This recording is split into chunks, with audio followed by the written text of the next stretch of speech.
Have you ever wondered why we use a, an, and the in English sentences? These words might seem small and insignificant, but they're the unsung heroes of English grammar. They're called articles, and they play a crucial role in conveying the correct meaning of a sentence. Imagine a world where we don't have these little words. Sentences would feel off, like a puzzle with missing pieces.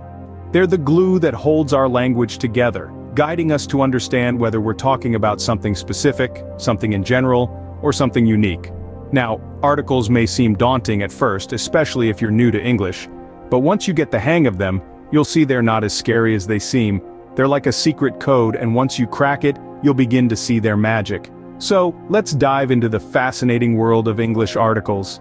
And remember, every great journey begins with a single step. First up, we have the, known as the definite article.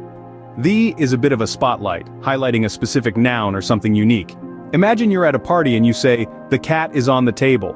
Everyone knows exactly which cat you're talking about. It's the same with superlatives and ordinal numbers. When you say, "She's the best singer," it's clear you're not talking about just any singer, but the top one.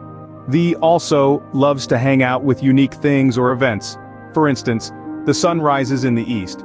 Here, the is used because we only have one sun, and it always rises in the same direction. So, when you're using the, remember it's like pointing with your word directly at something specific or unique. Remember, the points to something specific or unique. Next we have a and an, the indefinite articles. These two little words are quite the dynamic duo. They're used when we're referring to a single, non-specific item. That's right, when we're talking about any old thing, not a specific thing, that's when a and an come into play. Let's dive into the specifics. A is like the welcoming committee for words that start with consonant sounds. For instance, we say a dog, a cat, or a tree. It's like saying, "Hello, here's one of many dogs, cats, or trees that exist."